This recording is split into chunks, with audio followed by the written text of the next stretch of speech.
His fiancée walked in and froze when she saw the billionaire holding the maid. Then he revealed the truth. "Trust me, you won't forget this one." A woman in a pink gown froze in a doorway. Her fiancé, one of the richest men in the country, was holding another woman in his arms. Not just holding her, rocking her gently, like she was the only person in the world who mattered. The woman in his arms wasn't a stranger. She was the maid. And when the truth finally came out, it wasn't the truth anyone in that room was ready for. Hey friends, welcome back. Before we start, tell me, where are you watching from tonight? Which country do you belong to? Drop it in the comments. I love seeing how far this little corner of the internet reaches. Tonight's story is one of the most emotional ones we've ever told. It's about money, pride, secrets, and a kindness given years ago that nobody thought would ever come back around. Stay with me till the end, because nothing about this story is what it looks like at first. Nobody in Charleston ever expected to see Ethan Marshall cry. He was 34 years old, and by every measure that mattered to the world, he had already won. His company, Marshall Robotics, had grown from a garage experiment into a corporation worth billions. Magazines called him the quiet billionaire because he almost never gave interviews. He wore the same grey suits, drove the same understated black car, and lived in a restored antebellum estate on the edge of the city that looked more like a museum than a home. He was engaged to Victoria Lane, 30 years old, a woman as polished and photographed as any runway model. Their engagement had been announced in a 2-page spread in a Charleston lifestyle magazine. Everyone said they were the perfect couple. Ethan had money. Victoria had beauty and connections. On paper, it made sense. But paper doesn't know what a person feels at 2 in the morning when the house is silent and success feels strangely hollow. Ethan had built an empire, yet some nights he sat alone in his study, staring at nothing, feeling like a stranger in his own life. He couldn't explain it to Victoria. She didn't ask. Their conversations circled around galas, wedding planners, and which senator's son might be useful to invite to the reception.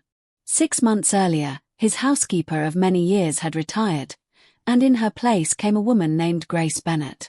She was 34, quiet, always early, always thorough. She wore a simple lavender uniform, kept her hair pulled back, and moved through the enormous house like she was trying not to be noticed at all. Ethan noticed her anyway. Not because of anything she did to draw attention. It was the opposite, the way she carried herself, calm and steady, even when carrying too much. There was something familiar about her, though he couldn't place what. Sometimes he'd pass her in the hallway and feel a strange tug in his chest, like a half-remembered song. He told himself it was nothing. Just a passing feeling. He had a wedding to plan and a company to run. But feelings, once stirred, rarely stay quiet for long. One evening, working late in his study, Ethan heard something through the cracked door, a soft, muffled sound. Crying. He almost walked past it, telling himself it wasn't his business. Employers didn't involve themselves in a housekeeper's personal life. That was the unspoken rule of his world. But something made him stop. He found Grace in the small linen room off the kitchen, sitting on an overturned crate, a phone clutched in her hand, her shoulders shaking silently so no one would hear. When she saw him, she quickly wiped her face and stood, apologizing, saying it was nothing, saying she'd get right back to work. "Sit down," Ethan said quietly. "Please." She hesitated, then Saturday. And for the first time since she'd started working for him, Ethan Marshall asked a question that had nothing to do with the house, the schedule, or the wedding. "What's wrong?" Grace looked at him for a long moment, deciding whether to trust a billionaire with something that felt too heavy to say out loud. "My son," she finally whispered.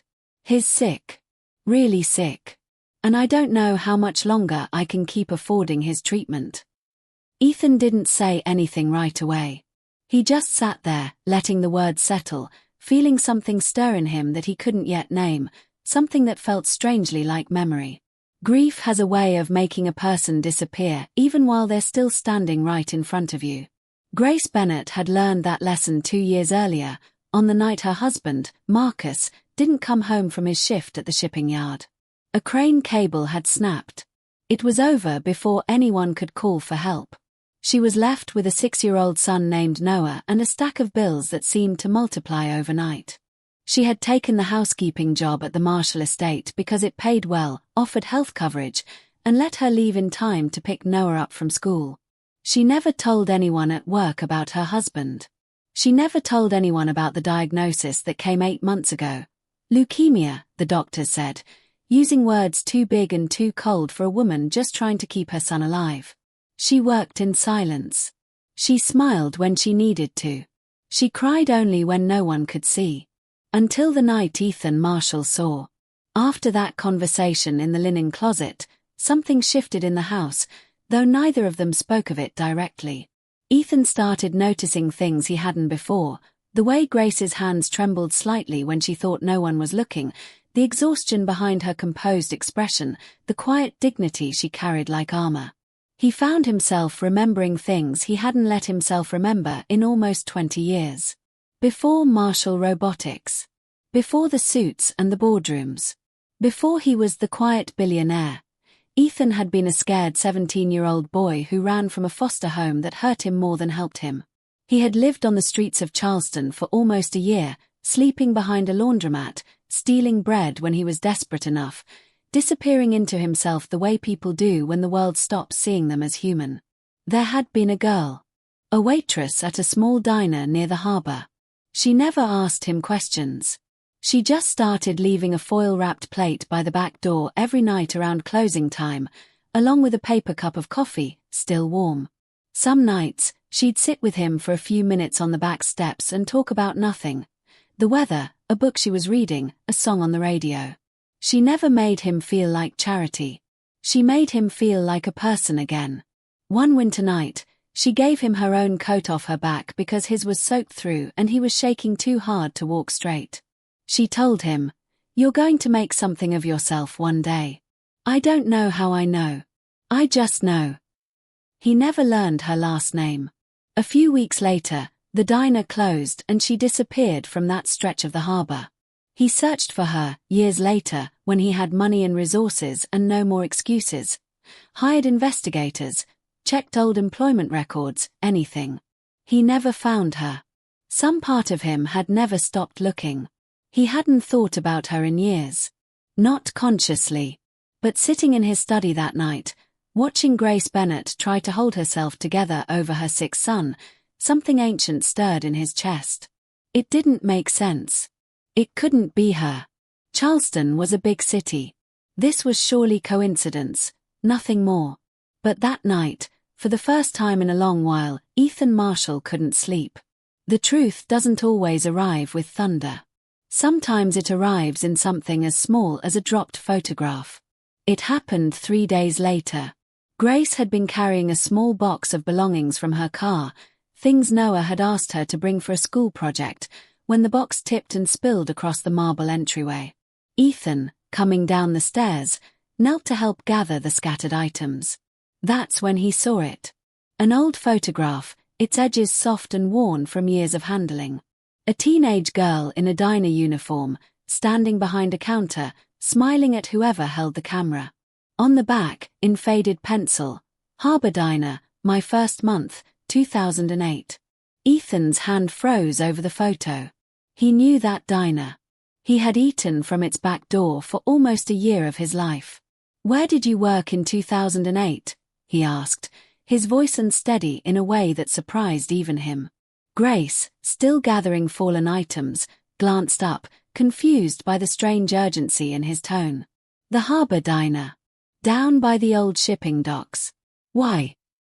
Ethan sat back on his heels, the photograph trembling slightly in his fingers. 20 years folded in on themselves in an instant. The coat. The warm coffee. The steps behind the diner. The girl who told a starving, invisible boy that he was going to make something of himself. "Did you ever?" He stopped, hardly able to form the question. "Did you ever feed someone who was living on the street back there? A teenage boy?" Grace's face changed slowly, like a cloud passing over the sun. She stood, staring at him, searching his face for something she hadn't looked for in 20 years.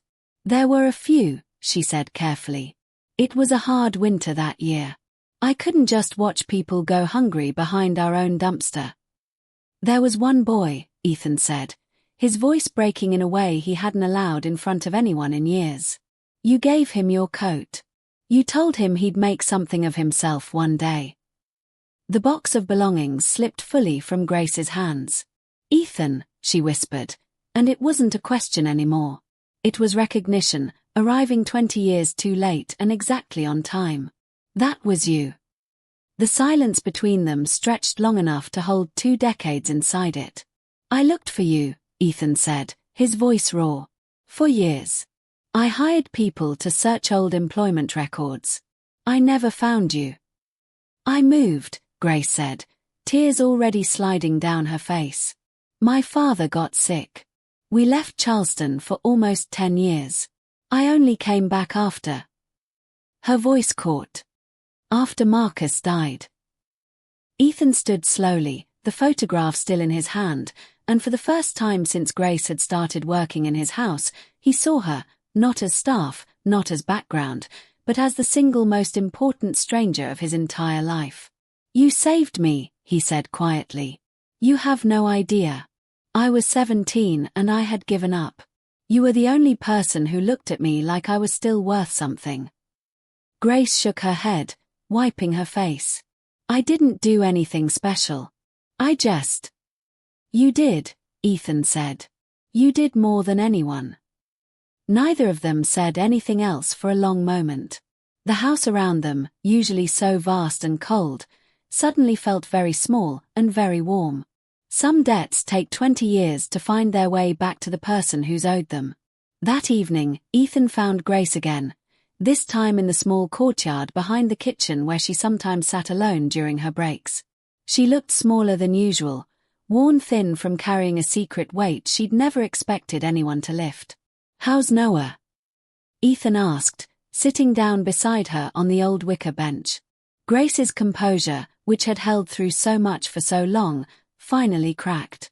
The doctors called this afternoon, she said, her voice trembling. The current treatment isn't working the way they hoped. There's a specialist in Boston who might be able to help, but the cost, she stopped, pressing her hand over her mouth, unable to finish the sentence. It's more money than I'll ever have, she whispered. I've already sold almost everything. I don't know what else to do. Ethan felt something break open in his chest, not pity, but something closer to purpose, the kind of clarity that comes rarely in a life crowded with meetings and margins and quarterly reports. You saved my life once, he said quietly, when you had every reason not to. You didn't know who I was. You didn't ask for anything back. I'm not going to let your son go without a chance because of money. Not when I have more of it than I could ever need. Grace shook her head, already protesting. Ethan, I can't ask you for that. I didn't tell you all this so you'd feel obligated. You didn't ask, Ethan said gently, taking her hand. I'm offering. There's a difference. Grace broke down fully then, the weight of 2 years of grief and fear finally finding somewhere safe to land. Ethan pulled her into his arms, not as an employer comforting staff, not as anything complicated, simply as one human being holding another who had been drowning quietly for far too long. Thank you, she whispered into his shoulder, over and over, like the words might not be enough no matter how many times she said them. Neither of them heard the front door open. Victoria Lane stood frozen in the archway leading to the courtyard, still dressed from a luncheon downtown, her pink gown catching the last of the evening light. She had come home early to surprise Ethan about a change in the wedding venue. What she saw instead was her fiancé, the man she was set to marry in 4 months, holding the household maid in his arms as though nothing else in the world existed. Ethan, Victoria said, her voice sharp enough to cut through the quiet courtyard like glass. Ethan and Grace both turned. Grace stepped back immediately, wiping her face, mortified, murmuring apologies as she gathered herself and hurried past Victoria into the house. Victoria's eyes, wide with disbelief and something colder underneath, stayed locked on Ethan. "What," she said slowly, "was that?"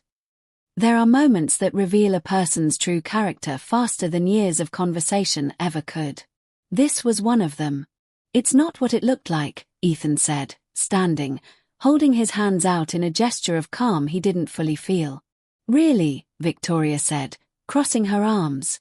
"Because it looked exactly like my fiancé holding the maid in his arms like she was something precious to him." "She is," Ethan said before he could stop himself. Victoria's face went rigid. "Excuse me." Ethan exhaled, trying to find words for something that had unfolded too fast and too deep to explain in a single sentence. "Victoria, there's history between us, Grace and me, from a long time before you and I ever met. It has nothing to do with romance. It's about something she did for me when I was a teenager, something that saved my life. I only just found out today. She's going through something incredibly hard right now, and I was comforting her. That's all it was." "That's all it was," Victoria repeated flatly, as though tasting the words and finding them bitter. "Ethan, I walked in and saw you holding her like she was the only person on earth. Don't stand there and tell me that's nothing." "I'm not saying it's nothing," Ethan said, his patience thinning under the weight of a day already too heavy to carry. "I'm saying it's not what you think." Victoria studied him for a long moment, something calculating behind her eyes now instead of hurt. "And what exactly is her incredibly hard situation that requires you to hold her like that in our own home?" Ethan hesitated. It wasn't his story to give away, not the diagnosis, not Noah, not any of it. Grace had trusted him with something fragile only hours earlier, and he wasn't about to hand it over to smooth things over with Victoria. "That's hers to share, not mine," he said quietly. "Unbelievable," Victoria said, laughing without any humor in it at all. "You'll protect her privacy, but you won't reassure your own fiancé." "I'm reassuring you," Ethan said. "I'm telling you nothing romantic happened. I'm asking you to trust me." Victoria stared at him, and for a moment, something almost like genuine hurt flickered behind her composed features. Almost. Then it hardened again into something colder, something more concerned with appearances than understanding. "People will talk, Ethan," she said. "The staff already whispers about how much attention you pay her. If this gets out, it will look terrible for both of us. I want her gone by the end of the week." Ethan's expression shifted, disbelief settling into something firmer. "Absolutely not." "Excuse me." "She stays," Ethan said, his voice steady now, certain. "This isn't about appearances, Victoria. A woman is going through the worst thing a parent can go through, and you're worried about gossip." Victoria's jaw tightened. Without another word, she turned and walked back into the house, her heels striking the marble floor like small, furious drumbeats. Ethan stood alone in the courtyard, the photograph from that morning still folded in his jacket pocket, feeling for the first time the full weight of a truth he hadn't let himself see until now. Grief and fear can make people cruel in ways they never imagined themselves capable of, but they can also reveal exactly who someone has always been underneath the polish. Over the following days, Ethan quietly set things into motion. He contacted the specialist in Boston Grace had mentioned, arranged for Noah to be seen within the week, and personally covered every expense without letting Grace see a single invoice. He didn't want gratitude. He wanted her son to have a chance, the same way he'd once been given a chance by a girl behind a diner who owed him absolutely nothing. Grace found out only when the hospital called to confirm the appointment, and when she realized what Ethan had done, she came to his study in tears, this time from something other than despair. "I can't accept this," she said, her voice shaking. "It's too much." "You once gave a homeless boy your only coat in the middle of winter," Ethan said gently. "You didn't know if you'd ever see that coat again. You didn't do it because it was small. Let me do this because it isn't." Grace pressed a hand to her mouth, overwhelmed, and nodded, unable to speak through the tears. Victoria, meanwhile, had grown colder and more distant with each passing day, though not in the way Ethan expected. She didn't bring up Grace again directly. Instead, she began making comments in front of others. Subtle jabs at dinner parties about household staff overstepping boundaries, pointed remarks to mutual friends about how some people take advantage of kindness. Word eventually reached Grace, as these things always do in a house full of people. One afternoon, as Grace was setting out fresh linens in the guest wing, Victoria appeared in the doorway, arms crossed, her expression unreadable. "I know what you're doing," Victoria said coolly. Grace looked up, startled. "I'm sorry." "Whatever sad story you told him," Victoria continued, stepping further into the room. "Whatever you said to make him feel responsible for you. I don't know what game you're playing, but I want you to understand something. Ethan is generous, and generous men get taken advantage of constantly by people clever enough to find their weak spots." Grace set down the linens carefully, her hands trembling only slightly. "I never asked him for anything," she said quietly. "I didn't even want to tell him what was happening. He found out on his own." "How convenient," Victoria said, her tone sharp with disbelief. "My son is sick," Grace said, her voice steady despite the tears gathering in her eyes. "I'm not asking you to understand what that feels like. I'm just asking you to stop assuming the worst about a woman who has never once tried to take anything from you." For a moment, something almost like doubt passed over Victoria's face. But it disappeared as quickly as it came, replaced by the same cold composure she wore like armor. "We'll see," Victoria said, before turning and walking away. Grace stood alone in the guest room, gripping the edge of the linen cart, steadying herself the way she'd had to steady herself so many times over the past 2 years. She didn't know yet how much worse things were about to get before they got better. Character is easiest to see in the moments no one thinks are being watched. 2 nights later, Ethan hosted a small dinner for a handful of investors and close friends, the kind of evening Victoria usually thrived in, moving gracefully between conversations, charming everyone in the room. But that night, something felt different. Victoria seemed distracted, watching Grace move through the dining room refilling water glasses with a kind of scrutiny that made the air feel tense. Near the end of the evening, as guests lingered over dessert, Victoria made a comment loud enough for the table to hear. "You know," she said lightly, swirling wine in her glass, "it's fascinating how attached Ethan has become to our housekeeper. I keep telling him it isn't appropriate, but he insists she's some kind of childhood connection." She let the words hang in the air, laced with implication, watching for reactions around the table. A few guests exchanged uncomfortable glances.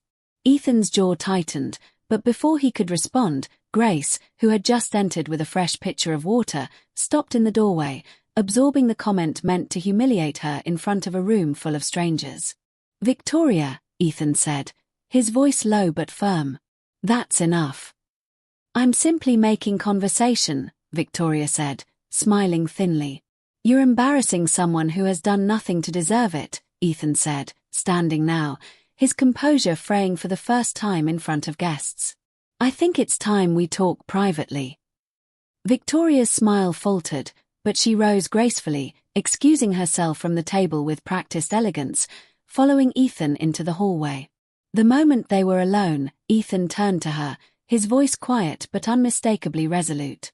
"You will never speak to her, or about her, like that again. Not in my home. Not anywhere." "She's a member of our household staff, Ethan," Victoria said, exasperated. "I don't understand why you're defending her like she's family."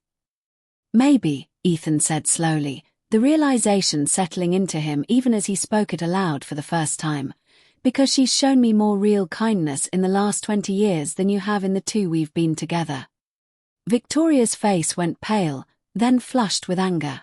"How dare you compare me to the maid?" "I'm not comparing," Ethan said quietly. "I'm just finally seeing clearly." He left her standing in the hallway and returned to his guests, his heart pounding with something between grief and clarity, the unmistakable feeling of finally waking up from a life he had been sleepwalking through. Some truths, once spoken aloud, can never be unspoken again. The following morning, Ethan asked Victoria to meet him in the study. He had spent the night thinking, turning over years of their relationship in his mind, searching for the version of Victoria he had once believed he loved. He wanted, desperately, to find a reason to salvage what they'd built. "I need to tell you everything," he said, once she was seated across from him. "About Grace. About who she really is to me." For the first time in days, Victoria said nothing, only nodded, waiting. Ethan told her everything. The year he spent homeless as a teenager, the abuse he'd fled, the diner, the coat, the words that had kept him going when he had nothing left. He told her about the photograph, about finding out, after 20 years, that the woman scrubbing floors in his own house was the same girl who had once saved his life with nothing but kindness and a warm plate of food. When he finished, Victoria was quiet for a long moment. Ethan almost let himself hope. Then she spoke. "So that's it. A sad story from your childhood means she gets a blank check and I'm supposed to just accept it." Ethan stared at her, something in his chest sinking slowly, painfully, into place. "That's what you took from everything I just told you. What am I supposed to take from it, Ethan?" Victoria said, her voice rising. "You're a billionaire. People will always have sad stories. If you let every sympathetic story move you like this, you'll be taken advantage of for the rest of your life." "She never asked me for anything," Ethan said quietly. "Not once. I offered." "And that makes it worse," Victoria snapped. "You're not thinking clearly. This is exactly the kind of thing that gets written about in gossip columns. Billionaire falls for a hard luck story from his own house staff. Do you understand what that could do to us? To the company?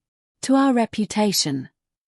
Ethan looked at her, really looked at her, and understood, with a clarity that felt like ice water, that Victoria had heard an entire story about survival, gratitude, and human connection, and the only thing she had absorbed was how it might affect her image.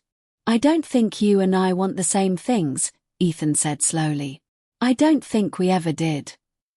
Victoria's eyes widened. "Ethan." "I think," he continued, his voice steady despite the ache behind it, "that I've been building a life with someone who sees the world completely differently than I do. And I don't think I can keep pretending that doesn't matter." Public embarrassment. Ethan didn't argue. Some endings don't need arguments. They just need honesty. Grace heard about the breakup from one of the other staff members, and she found Ethan alone in the courtyard that evening, sitting exactly where they'd sat the day everything had unraveled. "I heard," she said softly, sitting down beside him. "I'm sorry, Ethan."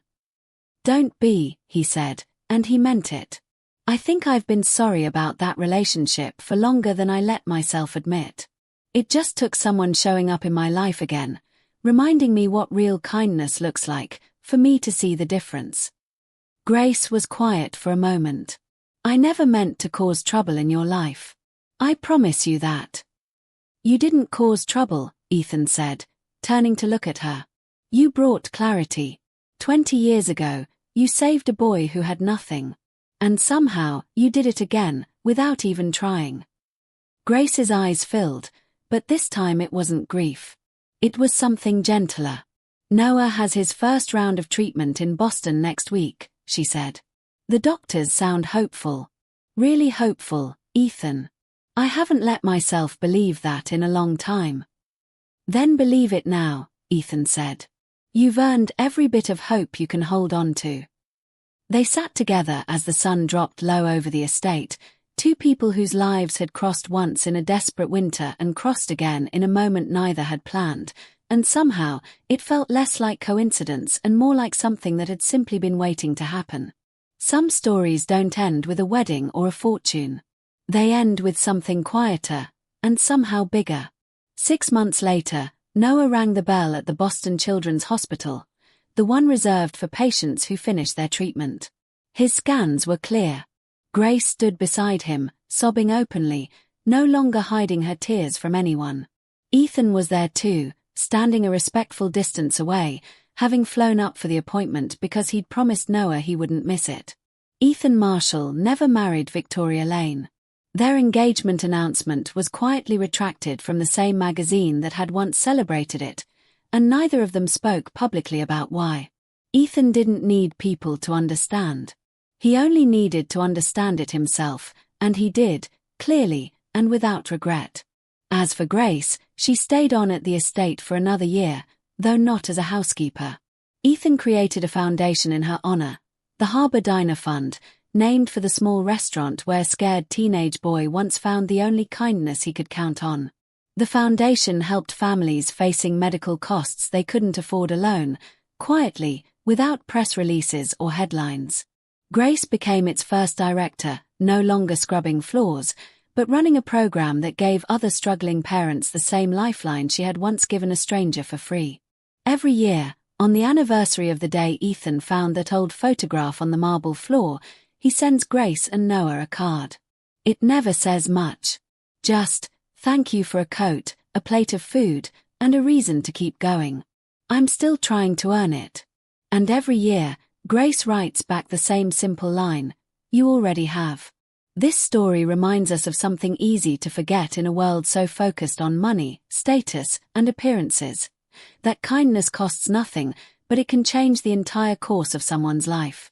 You never really know, when you help a stranger, what that moment might mean 20 years down the road.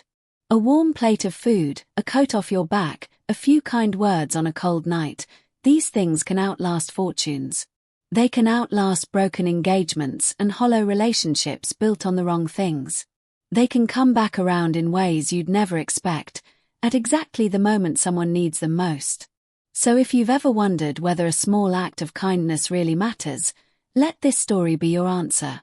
It matters more than you'll ever know.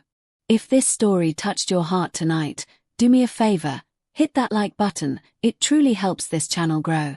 If you haven't already, subscribe, so you never miss a story like this one again.